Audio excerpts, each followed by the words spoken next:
رانندگی متولدین هر ماه.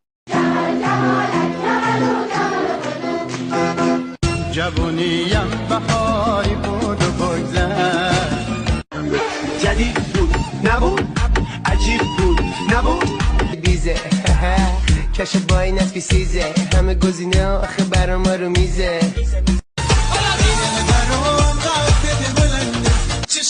من بودم و مامانم اینا، من بودم و مامانم اینا، من بودم. اگه او روی بشین و ترس میکشم، واسه قفص توی قفص میکشم. الله اکبر این همه جلال الله.